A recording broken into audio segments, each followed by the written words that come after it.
My name's Michelle. This is my so-called handmade life. I have a blog by the same name, and that's my name on Instagram.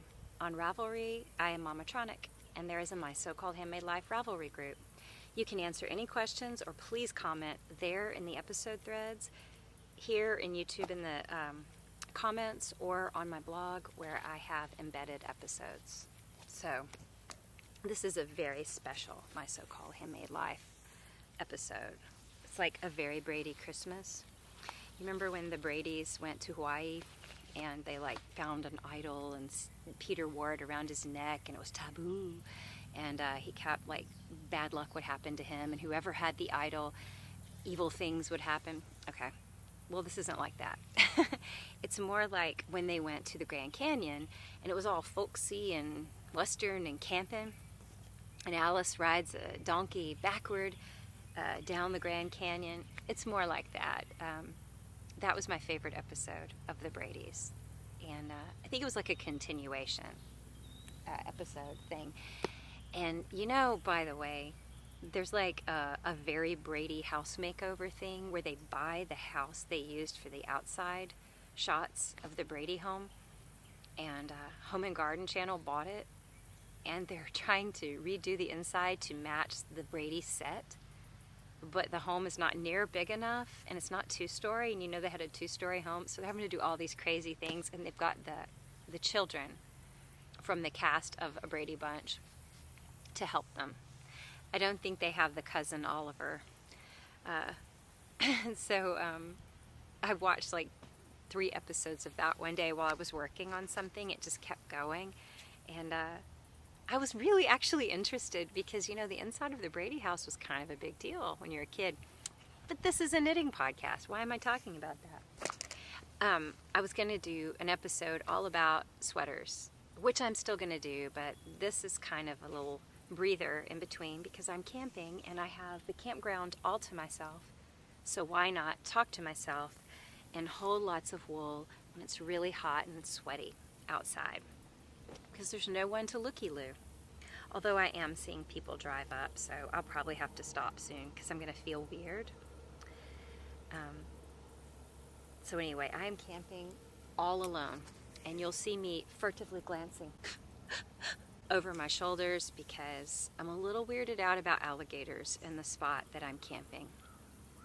The park ranger said this is great sunsets, but then there's water right here behind the camera, and I spent 2 hours poring over the campsites trying to decide where do I want to do. Here I want to be by water, but I don't want to be by a boat ramp, and I don't want to be by the fish cleaning station, and I want this, I want that. So I picked this site, and she said it's one of the best for a sunset over the water. So right behind the camera is Steinhagen Reserve.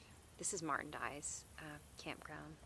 This is where the Caddo tribe, or maybe the Caddo Confederacy, this is one of the areas where they lived, and it's really beautiful. But I am scanning that water for a little. I see lots of little turtles popping up, but I'm also a little, alligators. I have this thing where if we're going to have an animal encounter or a creepy encounter, it's probably going to happen to me. That's how we feel, my husband and I. We feel that way because some weird things have happened while hiking and camping before. Usually hiking. So I'm obsessed with trails ever since I was little, but my immediate family never camped. They would go to the beach sometimes, but that's not camping. My grandparents, though, went to Arkansas every summer. I believe it was in the summer, maybe it was in the fall after he retired. I think it was in the fall. And they met the same group of people, and they would go down trails, and they'd take their little dog and walk him, and they'd play lots of canasta and fish. My grandmother finally started fishing. My grandfather never started playing canasta. But one year they took my brother and I, and that was a big thing for them to do because I'm sure we were fighting much of the time. And I remember just fooling around, digging in the ground, going down trails. I was amazed at how fast I could see my grandparents walking ahead of me on the trail, and they seemed really fast, long-legged, and I was young. I was in first grade, I think, maybe second. I think I was in first grade. But it was the beginning of a great love for camping and trails. And then there was trails behind the elementary school where I went to school. That area is a subdivision now, and it wasn't a lot of trails, but when you're a little kid, it doesn't take much. When my husband and I married, we wanted to camp a lot, and that's what we did with our kids, usually in a tent. I don't know that usually in a camper. I think we tent camped once from our camper. We went out in the dunes at White Sands, yeah. And then when we went with our son hiking in the Grand Tetons, we backpacked, and so we used tents there. And I was like an expert at setting up that tent fast because we had just a little time before it got dark, and we were exhausted because we walked all day long. We stopped to eat, and that was it. We stopped maybe to drink water. I didn't want to stop. I was wanting to power through so we had more time to rest, but everybody's rhythms were different, so I was patient. But that was a lot of fun. So we do have a pop-up camper, and I love it, but I can't set that up by myself. It's old and difficult, even for my husband, to get the little jacks leveled and all. So when it's cool enough, tent camping is super easy. And I have I had a list made. I brought more stuff than I needed. I don't need a day pack like this, a backpacking pack, but it's full of camera gear. And I thought I can take pictures of all these FOs I'm about to have the ends woven in. And I brought this basket full of stuff to either weave in ends or start working on. More than I can possibly work on, but I wanted options. So I have this tiny little tent. Let me show you. Tiny little tent, and inside of it I have a battery-powered camping fan. It's tiny, but it works. My sleeping bag, a giant basket of knitting, and my Kindle. And then a couple of books I might want to read. Because I just want all the stuff that I kind of would like to do to rest, And then behind me, I don't think you can see it, I have my hammock set up. So it's really easy. I have an edge, and in the back of this SUV, I have everything I need. I bring a cooler. I lay a towel down, and then that's my husband's idea. Dry ice, then a pack of regular ice over it, and a tray. And on the tray, I put all of my stuff that I want refrigerated. So, if I was backpacking, I wouldn't be bringing refrigerated foods, but I wanted to eat a lot of healthy, fresh foods. And I'm eating taco salad tonight. I'm going to cook some corn and make it taste kind of grilled on the skillet, and black beans, and then put it on the salad. So that's stuff in the cooler, just a little bit of stuff, some veggies, because I'm probably going to eat mostly raw cut veggies while I'm here. It's all healthy, easy food. So that cooler takes up a great deal of space that I would have freeze-dried food if I were backpacking. But then I have a little cook stove and a propane tank, tiny one, and then I have a laundry basket where I put all my cooking utensils, and a tablecloth, so that a picnic blanket, so I can do everything, set it up on it, and then just fold it up, shake it out in the trash, and have no crumbs around my campsite because the raccoons are bad here. In that, I have a tiny cast iron skillet, a pot that I can use also as a bowl, and a plate, fork, spoon, coffee mug. I'm good. I brought some Topo Chicos and some kombuchas too, to put in the cooler, and I'm good. But it did take quite a bit of effort to put my list together, and then so much of the camping stuff is stored in all different places. I don't know why, so that was kind of a pain. But anyway, I'll show you a little tour of my campsite in a minute. So you see all this beautiful nature.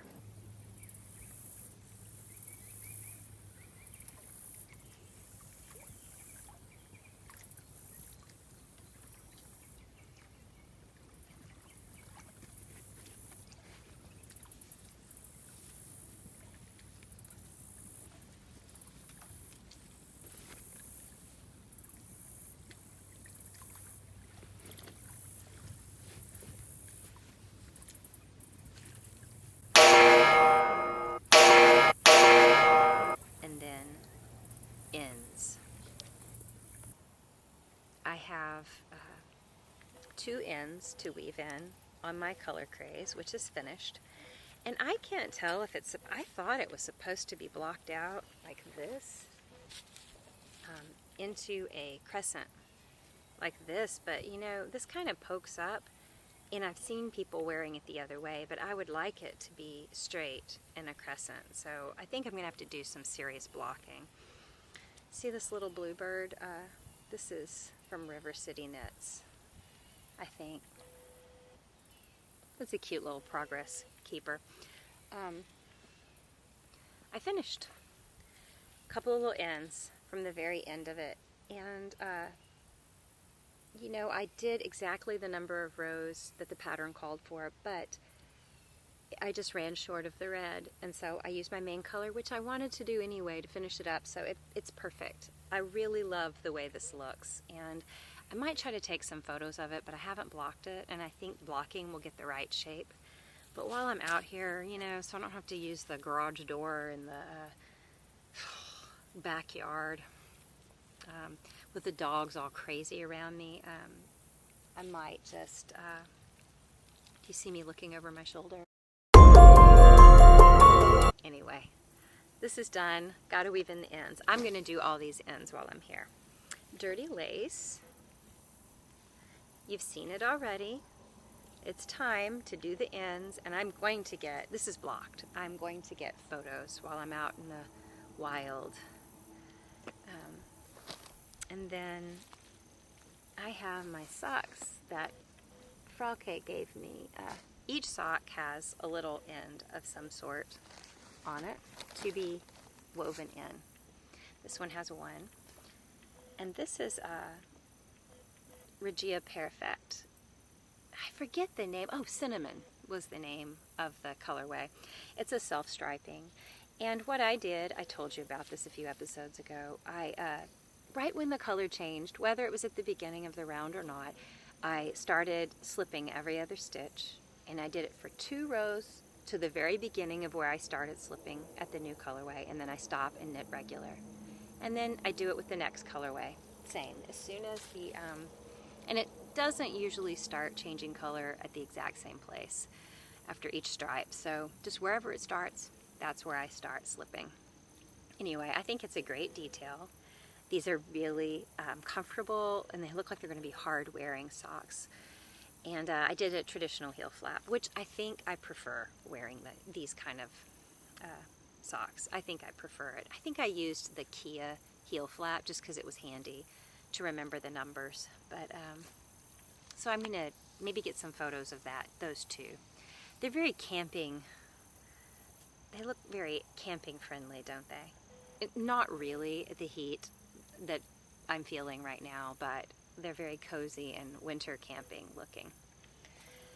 I look gross because I got here, and like I said, I'm kind of a freak about trails. I just made my tent, set it up, and I went running. Well, I was going to walk down the trails, you know, and just see if there was some neat place to take pictures tomorrow, but next thing I know, I'm just running and running like Forrest Gump, and yeah, I spent a couple hours running, and finally I stopped. I needed water, so this is just kind of right up my alley, doing this. Have you ever solo camped before? This is my first time to ever do this alone. I'm really not worried about alligators too much. I think I am more scared of doing the Kirby-Werby method of afterthought heel. Is it Kirby-Werby or Kirby-Werby? I don't know. I've got the tube, right, with the toe, inserting the heel in the right place, not screwing it up. I think I'm more worried about that than alligators. The Kirby-Werby method of afterthought heel. To put it in perspective. And by the way, I have a little progress. I mean, it's nothing special to show, but I began the second sock. And I do love this about mustache yarns. This is an OCD, 2 OCD skeins, and they're small. And, you know, you ball them up and start from the same end of each skein, and you have an identical sock. So this is identical to the one I just knit. And then you know I have the contrasting, whatever it is. It's Plymouth or Cascade or something from Webs. And I'm going to do that for the heels also. So this is the Ready Player One colorway. So I'm more worried about doing this right than I am about an encounter with alligators. Is it Kirby-Werby or Kirby-Werby? I also run carefully because of copperheads and snakes. You know, like the forest floor, all the leaves with the dappled sunlight, it's really hard to see a snake, and it's so warm. They are out still. But I'm not really worried. It's not that I'm afraid to go camping by myself. It's just a big deal that I'm doing it. I don't think I'm afraid of booger bears getting me or critters. I don't think I'm afraid of anything. I think it just feels wrong to do something I enjoy just for me because it's different. I've never done this when it wasn't with other people, and sometimes just for other people. I mean, camping was always for me too, but usually trips and things, they were often for somebody or for a sense of togetherness and community. And my kids are grown, you know, they're all grown up, so, but they're all grown up, you know, I can do these things. My husband isn't always going to come.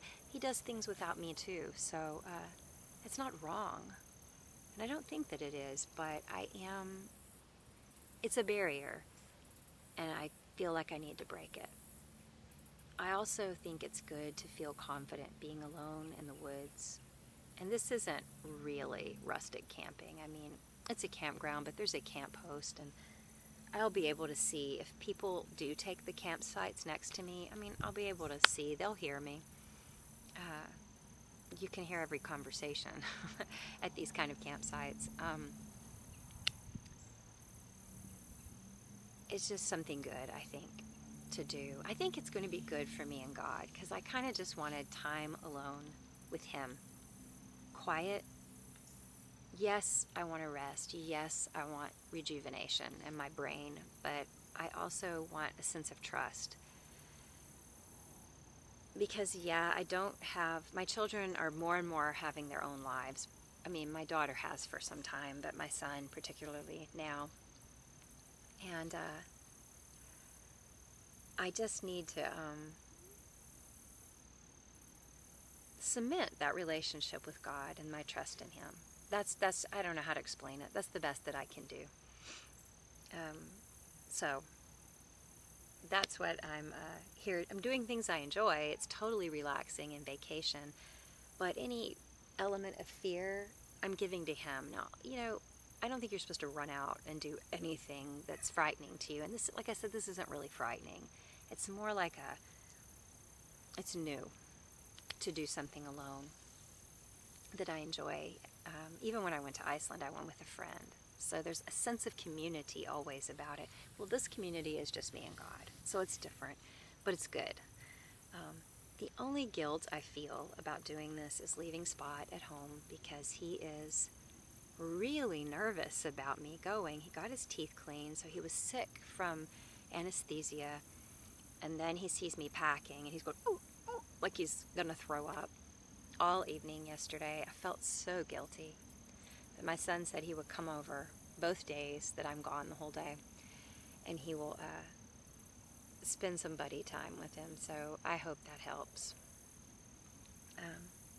So anyway, it's just going to be a time of rest, building my faith, and listening. I just want to listen. So I'm hearing locusts.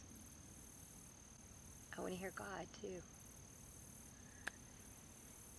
So I taught my kids class in BSF, and then I got in the car, I got a coffee and a sandwich, and I took off here, and it really did feel good. And I was listening to all my songs on my Michelle song playlist. It's this really original playlist name, Michelle songs. My tent inside is just I do have a radio, and my bag of clothing, and my Kindle, my prism glasses to read at night, a sleeping bag, and then my mega basket of knitting projects. Now let me show you what I have. Those things that I wanted to weave in, for sure. If I do work on anything, I'm going to do the end weaving. I brought my Knit Picks Twice as Nice Christmas book, and I think the stockings I told you I was going to do some stockings. So the stockings I want to knit first, I believe, will be this one right here. And I think everywhere you see a diamond pattern, I will use this yarn by Fully Spun, and this will be my background color. It's wool of the Andes. And then where the other stripes of design are, so it's like, smaller diamonds, crisscrosses, chevrons and things. This page really is just details. It's not giving away patterns, so I can show you. Here we go. The rest of the stuff that's not my main color, I will probably do in this Tranquil and Blossom Heather from Knit Picks. So I want to just get it started. I'm not going to finish it while I'm here, but if I keep working on it, I can have it finished this week. And I'd like to do one a week if possible, or one every 2 weeks. If I did all 6 by Christmas, I would be super impressed. Something else I got that I thought would be fun to do is a math beanie, like Andrew Yang's slogan, math, on his hats, Make America Think Harder. I'm not saying I'm going to vote for Andrew Yang. I don't know that I would, but I do like him as a person. I like his demeanor and the way he speaks and treats people. But what I like about math is that slogan. Think it could outlast him if he never ran for anything again. Make America Think Harder. I just feel like everyone across the board can get behind that idea. We do. We need to think things through. And not necessarily take easy routes in our thoughts. So, I like the slogan. I don't know if you ought to knit a hat with a slogan for someone you might not vote for, but I think the slogan is totally great. And I thought it would be fun, a fun little challenge. So it's just going to be a regular watchman's cap type beanie. And I'm using wool of the Andes and I think it's called Sapphire Heather and white. But a lady I met at DFW Fiber Fest, her Instagram is Ardently Jaka. I'm going to have a link in the notes. And maybe I'll put it on the screen if I remember to edit and do that. She just finished one. So she actually made one, and she used duplicate stitch with the white to spell out math. I didn't think of duplicate stitch. I don't think I would do it unless I wanted to do Intarsia. Possibly Fair Isle, but it might be messy. I'm going to try stranded that way. If they don't work, I'm totally going to do her duplicate stitch. I think that's a cool idea. I thought it was neat. I think hers is more of a fitted beanie. I think I want mine to be a little more slouchy. I'm not sure. Or maybe to where it can fold up and be either slouchy, or you can roll the brim up and it's fitted. So, I also brought that. I brought a ton of stuff just so I have all my options, right? Because along with all the listening and the trust building that I'm doing here, I'm also having fun, doing things I like to do. And let me tell you, my husband probably wants a break from me. I'm doing all this running around and things I like. He is going to be running around a ton via his Call of Duty character. I mean, he is probably going to don the headset and the lights are going to be dim and he's going to be playing and forgetting to blink for hours and hours in a way he doesn't feel he can do when I'm around. So that, and he's going to go see like Joker or something. I think Joker is like, you know, that Batman thing. It's not about Batman, but I'm just so done with hero movies, Marvel remake stuff. I'm just done. So I'm glad he's seeing that without me. I also brought my Guthrie, and this is where I'm at. I've worked on it some. I'm about to the sleeve divide. It doesn't look like it, but it's really crammed onto these needles. I'm knitting a medium size, plus my gauge is off, so it should be nice and oversized, and I'm cool with that. I'm totally cool with it not being fitted. The idea of a warm fitted sweater right now, you can see I'm total stinkola from running. So this is, it would be this way. Spin cycles, dyed in the wool. It's just 3 skeins. That's not a lot for a medium. And I will do 3/4 length sleeves, and we'll just see if I run out of skeins, run out of dyed in the wool. That will determine the length of my sleeves. But it's the Mississippi Marsala colorway. It looks really pretty in this light. And then I have just Cascade, a natural color in the background. I'm going to work on that some. And that's all that I brought, other than my projects for weaving and ends. So you've seen the socks that Frauke gave me. This is a very camping-friendly type project. I mean, the photos will look good. It'll look all wintry, campfire scene. No one will know that I'm actually sweating. I'm stinking them up. This dirty lace, gonna take photos of it. And maybe my Tammy Gore color craze. I just don't want to do it if it's gonna look odd because I didn't block it. I tried to get some on the ferry the other day with it blowing in the breeze, and I thought that would be really nice, but it just kept flying in my face, so that didn't work out so well. I'm gonna take you around my little campsite, and then I've got to make something to eat before it gets dark because I don't have much light. Bye.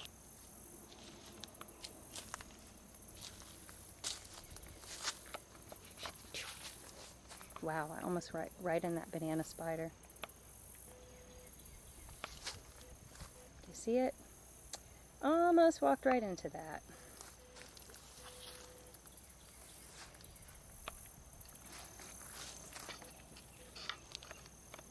Here's my setup.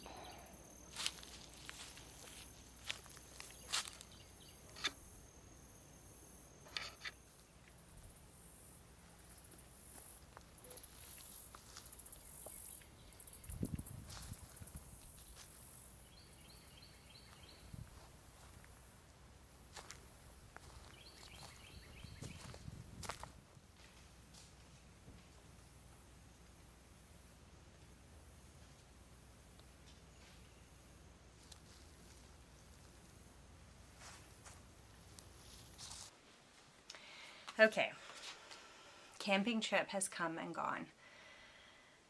Do you want to know what happened? It was cut short. Let me just say, it was cut short because I was nursing a migraine when I went, and I just didn't know it was a migraine. So I didn't hit it hard with my meds. I thought it was a sinus thing, and I was wrong. It was migraine come a little early.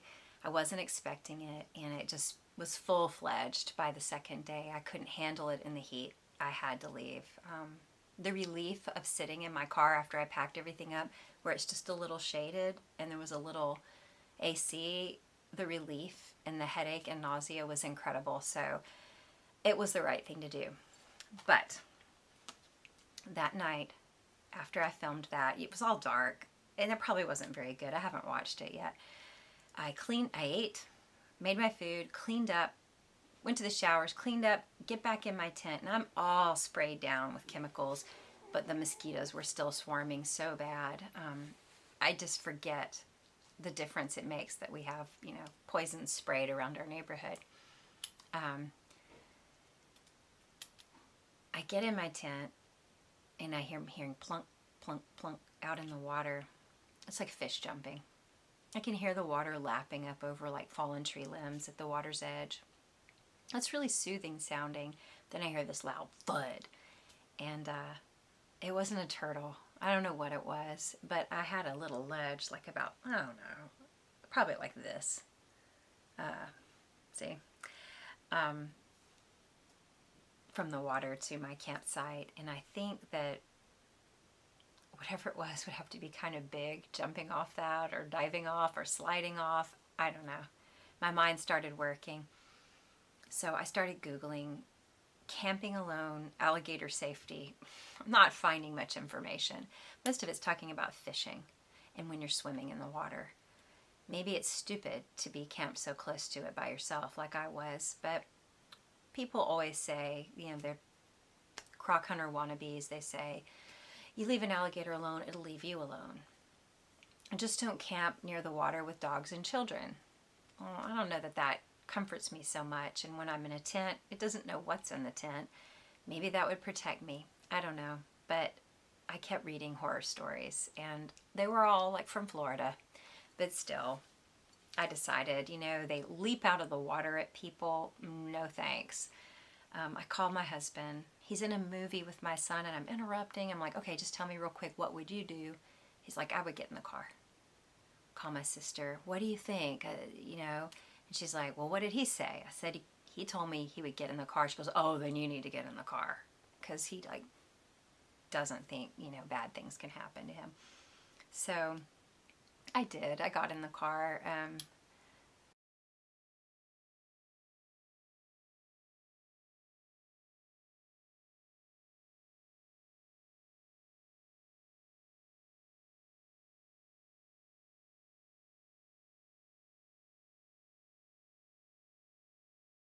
And I could have been really fine. I was totally safe. I felt fine. But I just had that headache. And it was so hot. And I couldn't roll the windows down because of the mosquitoes. So it was kind of tough. I didn't sleep much that night. And the next day, I gave it half a day. And then I was like, I'm in misery. So I left. But I still feel good about the whole trip. It's like my sister said, it was a learning experience. Well, it was. I never thought about alligator safety. I got this book a few years ago when I was going to go backpacking in the Tetons. It was just going to be 3 of us, my son, my husband, and I think I got this from Tolt Yarn. It has nothing on alligator safety. It was all about bears, and that was my fear, bears. I've run into mountain lions and bears close to us on the trail, and they were sniffing the air, and it took it a long time to decide to mosey away, and that was really scary. But my son went to Philmont with a huge group of kids, so I just wasn't worried about an attack from bears, and those trails are so frequented. Bears know. They would sense the smell of people. It's not like you're going to happen upon them and they're going to have no clue that humans are there. But yeah, when we were in the Tetons, though, I remember laying in my tent. It was a tiny little tent with my husband, and my son's tent was right by ours. But those tent walls were there, and I just felt like he was exposed. And we're the first night we've gone into this valley, and now we're going into a wooded area, and it was really dark with the trees overhead. It was so beautiful.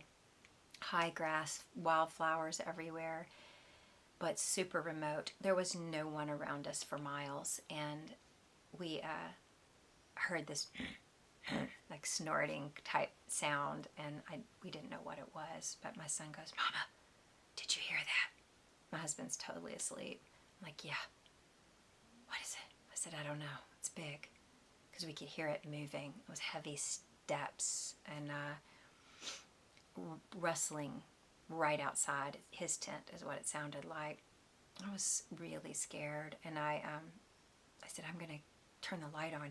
We need to turn the light on and make noise to scare it away. And he was like, don't do a thing. Don't move. So I didn't. I listened to him. And I waited a long time. And I thought I heard something moving. Like, we'd set our beer cans quite a ways away. I thought I heard something snuffling with them. So I just prayed, and I just, realized, okay, it would be different if I ignored the rules. But we weren't wearing deodorant. We had no products in our hair, on our skin, no sunscreen, nothing, because all of it can attract bears. The only things we had were wet wipes and food, and they were all in the bear cans. All human waste stuff in the bear cans. We were totally, not all the human, you know what I mean, toilet paper and stuff, it all goes in there.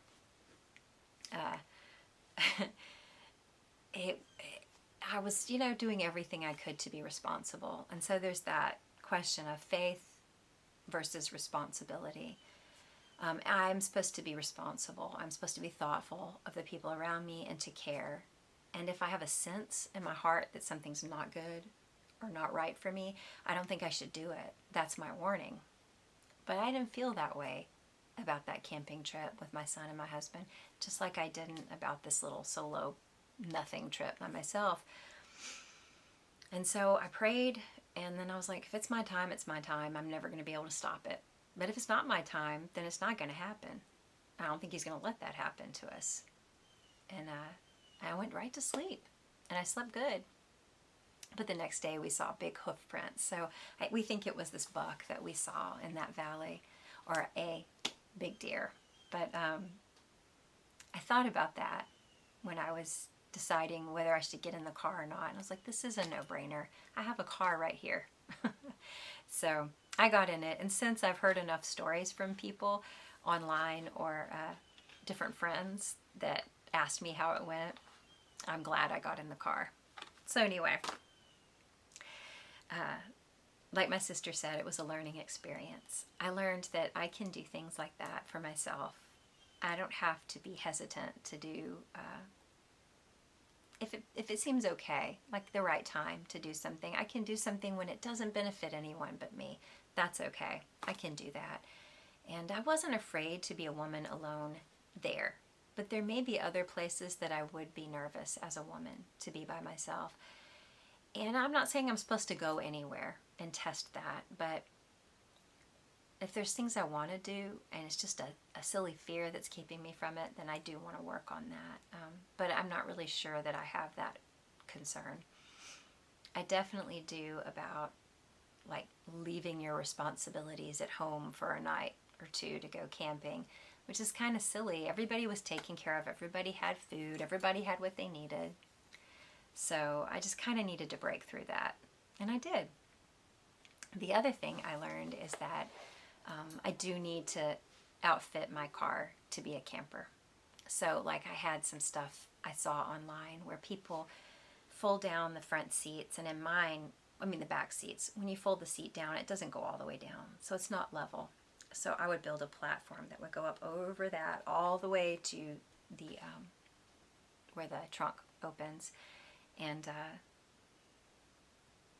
make a bed, like a foam camping mattress on top of that. And then I could put storage underneath. And so we already have plans to do that. It's really cheap too. Like I'm just going to use PVC pipe as the frame for the platform, and then a piece of plywood, and then I'll either get a camp mattress that's already done and covered, or maybe buy some cheap foam from the foam factory. And anyway, that'll be fun. And we've already ordered the fittings that we needed to order online. And then the mosquito screens, you can like open your car door. They look like it's almost like a sock made of mesh. You open your car door, and then you fit this mesh little like sock over the door, and then you close it on it. And elastic, so it closes in tight to your door, and then you can roll your windows down and you have a screened window there. So I want 2 of those. And really, even when it's pretty warm, if you've got those windows open and like a battery operated camp fan, they're small, they're about like this high, you know, you really can be comfortable in surprising heat. I was actually comfortable with that fan going. So anyway, it was a learning experience. Now I can talk about it was fun, but when I came home I was so ill with the headache. I was just like, oh, everything's horrible. So all my plans for a day of nothing but knitting and whatever I want, I actually got that, but it wasn't fun at all. I was sitting and I was watching old X-Files episodes and news and trying not to throw up, but I did work on my stockings. I talked to you about this book. I was going to do different stockings from it. I like this one. Maybe this one, but I definitely like this one. And even some of these patterns that are for things like, say, this gift bag. That could be translated to a stocking. I want them all to be the same, and I'm using worsted or Aran weight yarn for all of them. So one of the patterns I really like is for fingering weight yarn. This is the one I'm doing first. I already started working on it, and here you can see it's 2 colors. Well, I wanted to use that mix, that combination of colors I showed you. Let me get them one more time. I think I showed it in the little camping video, but I don't remember. So I have an off-white and then these. And this fully spun has a lot. It has darker colors in it and lighter. So you're seeing the lighter cotton candy looking colors, but then inside there's the darker. I was just looking online at Wool of the Andes colorways to coordinate with it. They're not exactly the same color. Like this pink is somewhere between Blossom Heather and Hollyberry. So basically these 2 colors don't completely, well, you know what, these 2, Tranquil and Hollyberry, don't quite match, but I didn't care about matchy-matchy. I just wanted coordinating, and I think these look good. So I started that stocking, and really in 2 days of working off and on when I felt up to it, and also like when you're sick like that with a migraine and you try to do something like knit, most of what you do is going to be mistakes. But you're just doing it to keep your mind off of it, at least I am, off of how I feel. So I had to rip back a lot because I just made dumb mistakes. But this is my stocking thus far. So I didn't follow a 2-color template. I've mixed it up. And this is my Afterthought Heel waist yarn here. So you can see I've already started on the foot. And basically the patterning goes to here, and then it is symmetrical. This will mirror right here. And I'm going to make it mirror exactly, and then have off-white at the toe. And this is a really nice size stocking, you can see, compared to my head. A lot of junk can fit in there. Walgreens type stuff it usually goes in our stockings. It's just the little fun stuff, candles and, you know, lotions, and I don't know, the guys don't really like that, but aftershave, something like that. So that one is a very colorful one, and it has several of the colors. Another one that I like is this one. This is the one that's fingering weight. This would be easy if I want them all to be the same size, so I'm going to stick with a similar stitch count to what I'm doing to the other. Totally easy to just do a striped sock to that stitch count, but this one is fingering weight. I can still just cast on fewer stitches as long as I see the repeats are all the same amount. Just cast on fewer stitches, and what I'll have is larger, you know, motif of trees and hearts and stars, and fewer of them. But I think I'm going to go ahead and try to do that because I like that motif. I like the motifs in that stocking. And one other one, see this Nordic star pattern? I could totally put that on the stocking in stripes and then have the dots. So I'm just going to play around with it. I don't want everything to be wildly colored and all the same. I want some to be more solid, like, maybe just 2 colors or 3, and mix it up. I'm really excited about it though, and I actually accomplished something while I was feeling pukey. In the next episode, I will have much more to show you in the way of end weaving. Oh, but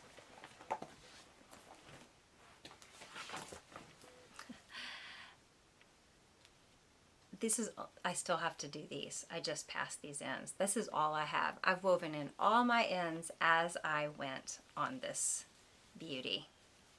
Look at that. Look at that. I'm reformed. Did I mention? I took this off. This is my Julia sweater. It's a Wool in the Gang pattern, and I knit it in some kind of yarn. Classic Elite. It was called Verde. It was like a Verde collection, like the green collection. It's like, I think it's 50% wool, 50% cotton. And it's very good for where I live. But even so, it is now too hot. We had 2 days of cool weather though. Yay, winter! Anyway, the next episode is the one with all the sweaters. Not all of them, but I talk about knitting over 100 sweaters. And I asked you, how many have you knit? Have you knit over 100? Have you, what's your favorite? How many have you knit? Please leave answers here in the comments or in the previous episode where I talk a little more about it. And in the next episode, I'll be showing mine. And I would like to hear what your favorites are that you've knit, and just anything about the process, what you've learned. So that's all I had to say. A camping fail or a camping victory? I'll let you decide.